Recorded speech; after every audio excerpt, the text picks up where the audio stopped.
1976년 중국의 하늘에는 기이한 징조들이 나타나기 시작했습니다. 지린성의 거대한 운석이 쏟아져 대지를 뒤흔들었고 7월 28일에는 탕산에서 규모 7.8의 대지진이 발생해 24만 명이 생매장되었습니다. 중국인들은 이것을 천붕지열, 즉 하늘이 무너지고 땅이 갈라지는 흉조라고 수군거렸죠. 용의 해였지만 그것은 축복의 금용이 아니라 피와 재앙을 몰고 오는 검은 용의 해였습니다. 그리고 이 불길한 기운의 중심에 권력의 정점에서 최후의 발악을 준비하는 장칭과 벼랑 끝으로 내몰린 덩샤오핑이 있었습니다. 그해 1월 중국의 영원한 총리이자 덩샤오핑의 유일한 정치적 방패였던 저우얼라이가 암투병 끝에 세상을 떠났습니다. 그러자 베이징의 공기는 슬픔을 넘어선 공포로 얼어붙었죠. 장안대로에는 수백만 명의 인민이 쏟아져 나와 통곡했습니다. 하지만 장칭은 그 눈물을 금지했습니다. 저우얼라이를 현대의 공자라 비난하며 장례를 축소시켰던 것입니다. 그것도 모자라 에도 기간에 붉은 스웨터를 입고 나타나 웃고 떠들었습니다. 그것은 죽은 자에 대한 모독이자 산자들에 대한 선전포고였죠. 덩샤오핑은 저우얼라이의 장례식에서 조사를 읽었습니다. 그런데 그것이 그의 마지막 공식 석상이 될 줄은 아무도 몰랐습니다. 형님, 부디 편히 가십시오. 남은 짐은 제가 지겠습니다. 하지만 저 마녀가 이제 내 목을 직접 조여올 것입니다. 1976년 4월 5일 청명절, 테난먼 광장의 시민들이 자연발생적으로 모여 저우얼라이를 추모했습니다. 꽃다발과 씨가 쌓이고 눈물이 흘렀습니다. 그것은 순수한 애도였죠. 하지만 장칭과 사인방은 이를 반혁명 폭동으로 규정하고 무력으로 진압했습니다. 그리고 이 사건의 배후로 덩샤오핑을 지목했죠.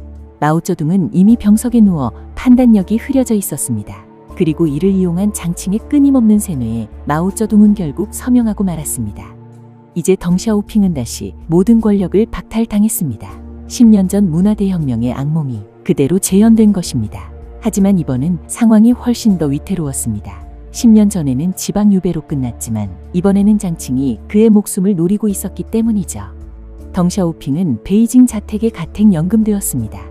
외부와의 연락은 완전히 차단되었고 무장병력이 24시간 감시했습니다. 아내 조린과 함께 좁은 방에 갇혀 언제 들이닥칠지 모르는 암살자들을 기다리는 처지가 된 것입니다. 그는 휠체어에 앉은 아들 덩푸팡을 생각했습니다.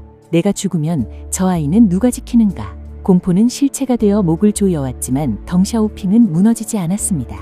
그는 감시병들의 눈을 피해 화장실 문을 틀어놓고 라디오를 들었습니다. 아내와 수신호로 대화하면서 바깥 세상의 동향을 살폈습니다. 그는 알고 있었습니다. 이것이 마지막 승부라는 것을.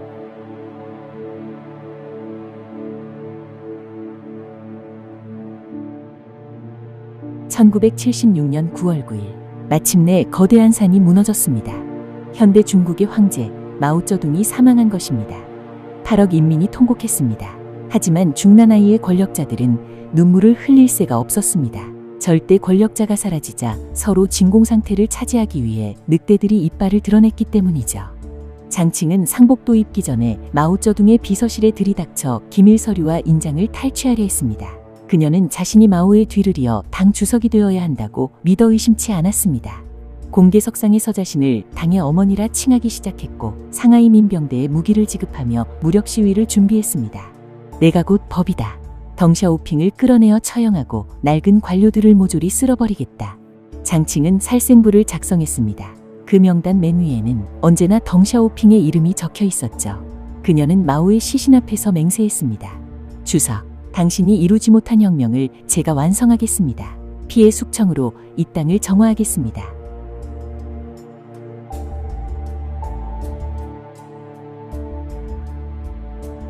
하지만 장칭은 자신의 등 뒤에서 칼을 갈고 있는 그림자들을 보지 못했습니다. 그녀의 오만함과 폐악질에 지칠 대로 지친 이들이 침묵의 동맹을 결성하고 있었습니다.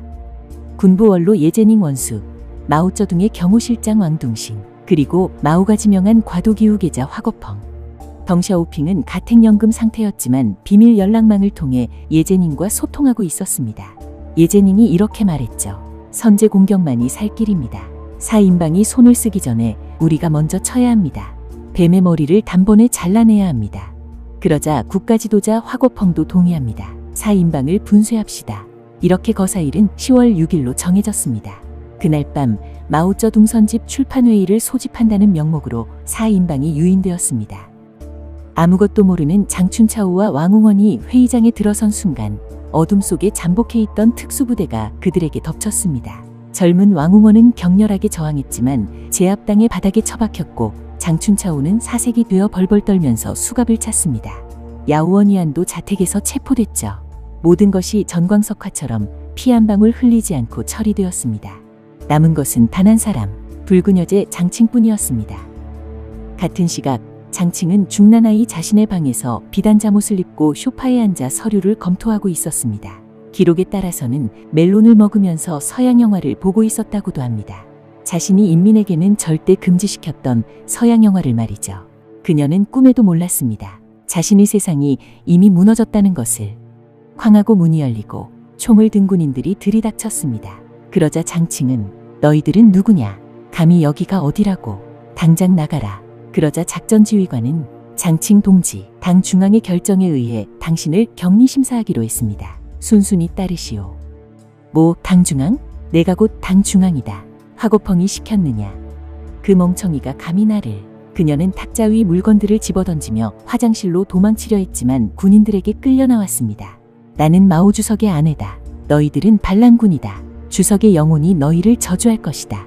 찰칵. 그 차가운 소리 하나로 10년 동안 중국을 공포로 몰아넣었던 붉은 여왕제의 시대는 허무하게 막을 내렸습니다. 그리고 곧 검은색 리무진에 태워져 어둠 속으로 사라졌죠. 어제까지만 해도 8억 인민에게 호령하던 그녀가 하룻밤 사이에 죄수번호로 불리는 신세로 전락한 것입니다. 이제 됐군. 모든 것이 끝난 후 예제닝은 밀사를 보내 가택연금 중인 덩샤오핑에게 소식을 전했습니다. 밀사가 귓속말로 전했습니다. 성공했습니다. 4인방을 모두 잡았습니다. 그러나 덩샤오핑의 표정에는 큰 변화가 없었습니다. 들고 있던 담배를 재떨이에 천천히 비벼 끄고 그리고 아주 작게 또 천천히 입가에 미소가 번졌습니다. 그리고 덩샤오핑은 혼잣말을 했죠. 이제 됐군. 나는 20년은 더 살 수 있겠어. 라고 말입니다. 그 한마디에는 10년간의 한이 응축되어 있었습니다. 그것은 권력을 되찾았다는 기쁨, 그 이상이었습니다. 휠체어에 앉은 아들의 원수를 갚았다는 아버지의 안도감이었고 자신을 죽음의 구렁텅이로 몰아넣었던 악마의 소나기에서 가족을 지켜냈다는 가장의 승리감이었습니다. 덩샤오핑은 옆방에 있는 아내와 아들에게 갔습니다. 여보, 푸팡아, 끝났다. 이제 다 끝났어. 아내 조리는 그 말을 듣자마자 다리가 풀려 주저앉아 통곡했습니다. 덩샤오핑은 말없이 아내의 어깨를 감싸 안았습니다. 다음 날 아침 당의 공식 발표가 나오자 베이징은 축제 분위기로 변했습니다. 사람들이 거리로 쏟아져 나와 폭죽을 터뜨리고 술을 마시며 환호했습니다. 그 바람에 상점에는 술이 동이 났죠. 사람들은 손가락 4개를 펴보이며 서로 웃었습니다. 4인방이 지옥으로 떨어졌다. 라면서 말입니다.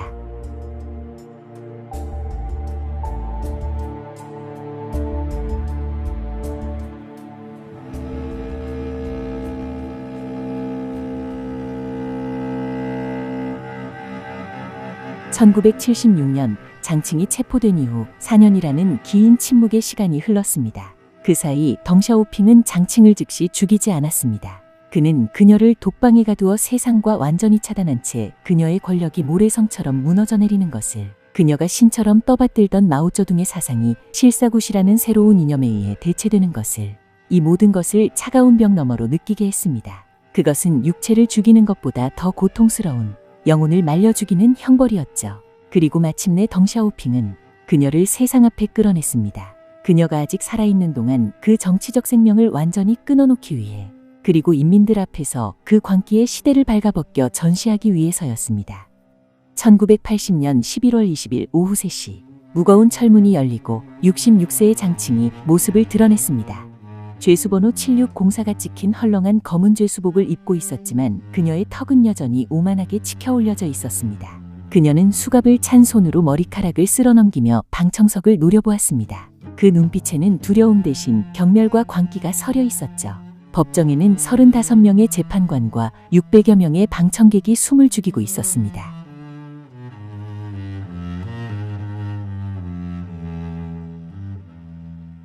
장칭은 철제 난간 앞에 서서 재판장을 향해 희미한 미소를 지었습니다. 너희들이 나를 심판할 자격이 있느냐? 너희들은 모두 수정주의자여 배신자다. 검찰관이 그녀의 죄상을 하나씩 열거했습니다. 국가전복 음모 수행, 수많은 혁명 원로와 지식인 박해, 그에 따른 무고한 인민들의 죽음. 하지만 장칭은 눈 하나 깜짝하지 않았습니다. 아니, 오히려 재판부를 조롱했습니다. 내가 사람들을 박해했다고? 웃기는 소리. 나는 당 중앙의 결정을 집행했을 뿐이다. 당시 당 중앙이 누구였지? 바로 마오 주석이다. 너희들이 나를 재판하는 것은 마오 주석을 재판하는 것이다. 그리고 1980년 12월 장칭은 역사에 남을 충격적인 발언을 토해냈습니다. 재판장이 그녀의 책임을 추궁하며 몰아세우자 그녀는 앙칼진 목소리로 이렇게 소리쳤습니다. 그래, 나는 마오 주석의 충실한 개였다. 물라고 하면 누구든 물었다. 덩샤오핑을 물라고 해서 물었고 류사오치를 물라고 해서 물었다. 주인을 위해 짓고 문 것이 죄란 말이냐. 스스로를 충실한 개라 칭하며 모든 학살과 숙청을 주인의 명령에 따른 충성심으로 포장하는 그 괴기스러운 당당함. 그것은 인간의 도덕성을 상실한 권력이라는 마약에 중독된 자의 비참한 자기 고백이었습니다. 그러면 이 모든 장면을 덩샤오핑은 어디에서 지켜보고 있었을까요? 그는 법정의 모습을 드러내지 않았습니다. 중난 하이진무실의 폐쇄회로 TV 앞에서 이 모든 광경을 지켜보고 있었습니다. 파란 담배 연기 너머로 철창 안에서 짐승처럼 울부짖는 장칭을 무표정하게 응시했습니다. 12년 전 자신의 아들 덩푸팡을 4층 창문 밖으로 내던지게 만들었던 여자. 자신을 트랙터 공장에 기름때 묻은 노인으로 만들었던 여자. 그 여자가 지금 짐승처럼 울부짖고 있었습니다. 그러나 덩샤오핑의 심장박동은 차분했습니다. 그는 이미 승리했기 때문입니다. 그가 원한 것은 장칭의 목숨이 아니라 그녀가 상징하는 광기의 시대를 인민들 앞에서 발가벗겨 전시하는 것이었습니다. 1981년 1월 25일 운명의 선고 공판일이 왔습니다. 재판장이 엄숙한 목소리로 판결문을 낭독했습니다. 피고인 장칭, 사형에 처한다. 그녀는 혁명무죄를 외치며 난동을 부리다 끌려나갔습니다. 차라리 처형당해 혁명의 순교자가 되는 것이 그녀가 바라는 시나리오였을지도 모릅니다. 그러나 재판장의 입에서 이어진 말이 장칭을 절망의 구렁텅이로 밀어넣었습니다. 단 그 집행을 2년간 유예한다. 사형 집행을 2년간 유예한다라는 말. 이것은 덩샤오핑의 고도로 계산된 정치적 보복이었습니다. 당내에서는 장칭을 당장 총살해야 한다는 여론이 들끓었습니다. 덩샤오핑 역시 개인적으로는 그녀를 찢어 죽이고 싶었을 것입니다. 그 역시 인터뷰에서는 이렇게 말했습니다. 장칭의 죄악은 너무나 커서 1000번 죽여 마땅하다 라고 말입니다. 하지만 덩샤오핑은 더 깊은 수를 두기로 했습니다. 그녀를 죽여 전설로 남게 하는 대신 살려두어 비참한 노인이 되어가는 과정을 보여주기로 한 것입니다. 감옥이라는 좁은 시멘트 바닥 위에서 덩샤오핑이 중국을 부강하게 만들고 세계적 지도자로 존경받는 모습을 말이죠. 그리고 휠체어를 탄 덩푸팡이 장애인들의 영웅으로 빛나는 모습을 똑똑히 지켜보게 하는 것. 그것이야말로 죽음보다 더한 고통, 희망 없는 삶이라는 형벌이었습니다.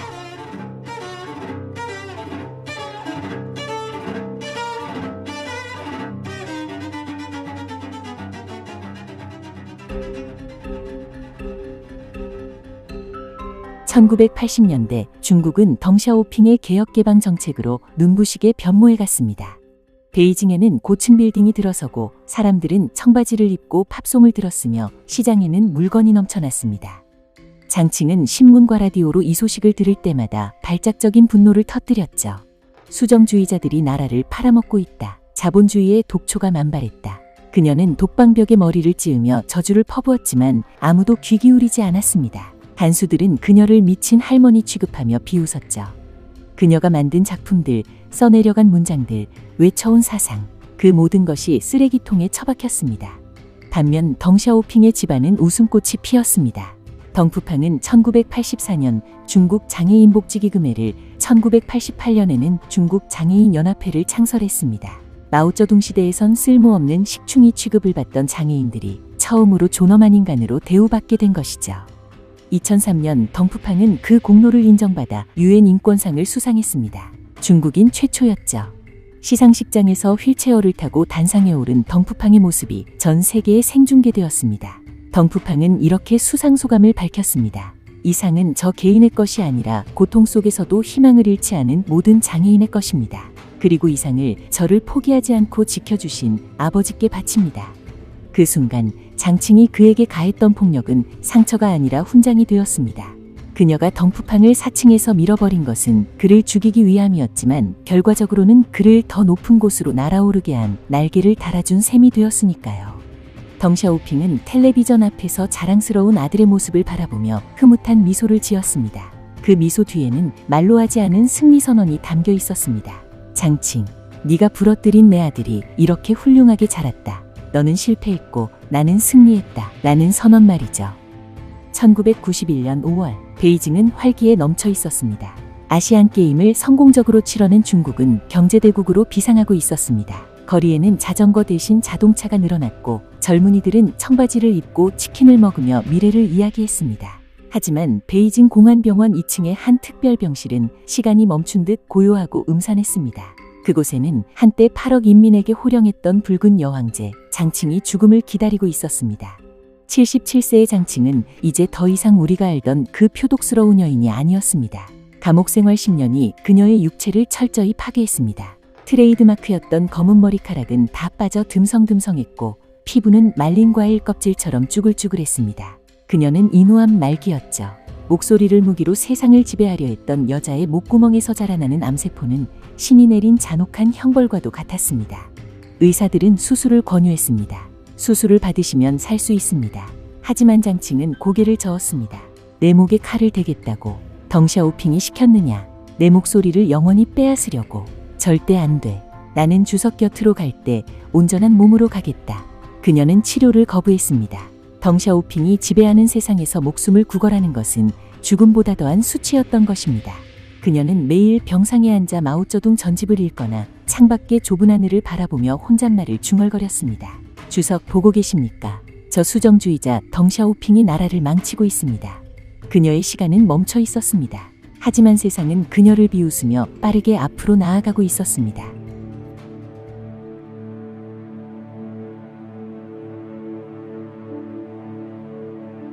(1991년 5월 13일) 밤 장칭은 평소보다 일찍 잠자리에 들 준비를 했습니다. 그리고 그날따라 유난히 깨끗하게 씻으려 했었습니다. 간호사가 건네준 수면제를 먹지 않고 몰래 혀 밑에 감췄습니다. 병실에 불이 꺼지고 복도에서 경비병의 발자국 소리가 멀어지자 그녀는 침대에서 일어났습니다. 달빛이 창살 틈으로 스며들어 그녀의 창백한 얼굴을 비추었습니다.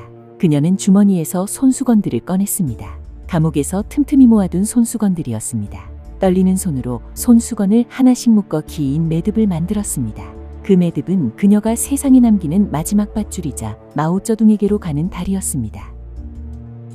그녀는 책상 위에 유서를 남겼습니다. 며칠 전부터 조금씩 써내려간 글이었습니다. 주석님, 당신의 학생이자 전우인제가 이제 당신 곁으로 갑니다.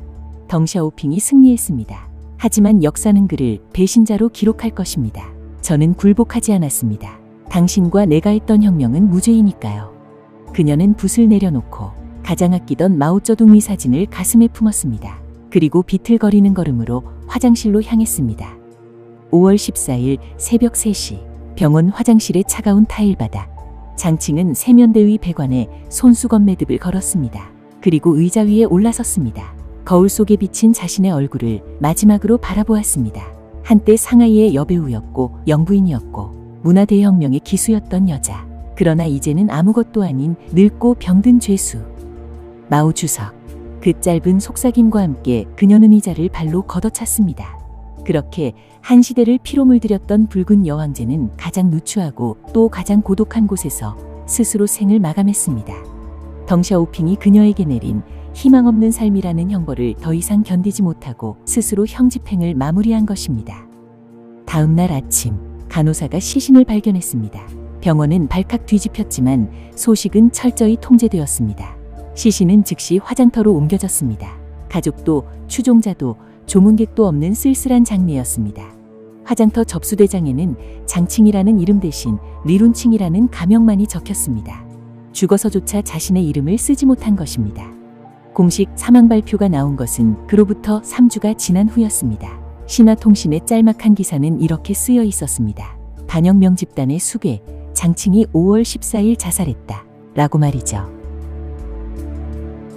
사람들의 반응은 어땠을까요? 1976년 마오쩌둥이 죽었을 때처럼 전 인민이 통곡했을까요?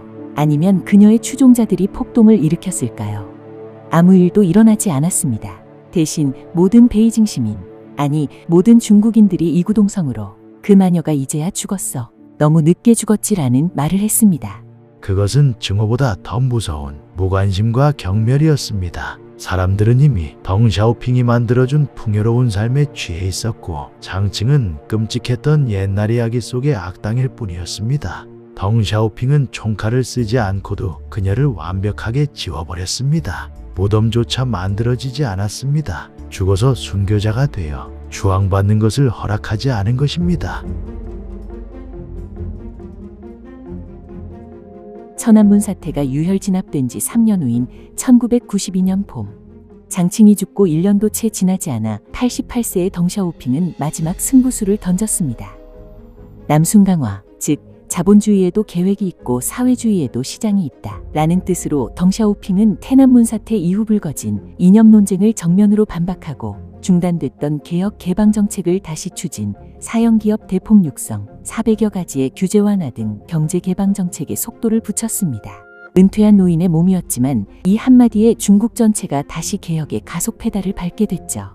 이후 덩샤오핑은 상하이 등 중점 육성 도시를 시찰하기 시작했습니다. 그리고 어느 날 상하이의 고층 빌딩 숲을 바라보는 덩샤오핑의 눈가가 촉촉하게 젖었습니다. 그리고 바람이 그의 백발을 날리고 있었죠. 그때 그의 곁에는 휠체어를 탄 아들 덩푸팡이 함께하고 있었습니다. 아버지 보십시오. 아버지가 만드신 세상입니다. 덩샤오핑은 아들의 손을 잡았습니다. 그 손은 여전히 거칠었지만 따뜻했습니다. 푸팡아, 나는 평생 많은 적과 싸웠다. 장칭과 사인방, 소련, 가난 그리고 낡은 사상. 하지만 내가 싸운 진짜 이유는 권력이 아니었다. 바로 너희들이 살아갈 세상을 위해서였다. 가난 때문에 굶지 않고 광기 때문에 다리가 부러지지 않는 그런 보통의 삶을 돌려주기 위해서였다. 덩샤오핑은 알고 있었습니다. 자신의 복수가 완성되었음을. 그는 장칭을 총살하지 않았습니다. 그 대신 그는 장칭이 부정했던 시장 경제로 인민들을 부유하게 만들었습니다. 장칭이 짓밟았던 인본주의로 아들을 세계적인 영웅으로 만들었습니다. 장칭은 감옥 화장실에서 비참하게 목을 맸지만 자신은 가족들에 둘러싸여 존경받으며 이 번영을 누렸습니다. 적보다 오래 사는 것, 적보다 잘 사는 것, 그리고 적이 망가뜨린 것을 보란듯이 고쳐놓는 것. 이것이야말로 덩샤오핑이 보여준 복수의 미학이었습니다. 1997년 2월 19일, 덩샤오핑은 93세를 일기로 눈을 감았습니다. 유언에 따라 유해는 화장되어 바다에 뿌려졌습니다. 무덤조차 남기지 않은 그의 소탈함은 죽어서도 자신의 이름을 새기지 못한 장칭의 비참함과 묘한 대조를 이루며 역사에 긴 여운을 남겼습니다. 지금도 장시성 신젠이라는 마을에는 덩샤오핑이 걷던 오솔길이 남아 있습니다. 관광객들이 그 길을 걷습니다. 아무것도 모르고 그저 걷습니다. 하지만 그 길 아래 붉은 황토에는 한 아버지의 분노와 인내와 사랑이 발자국처럼 영원히 새겨져 있습니다. 역사는 종종 가장 위대한 복수를 가장 조용한 인내로 완성합니다. 그리고 가장 잔인한 악은 자신이 만들어낸 세상 속에서 스스로 소멸해갑니다. 장칭은 혁명무죄를 외치며 죽었지만 역사는 그렇게 기록하지 않았습니다. 시청해주셔서 감사합니다.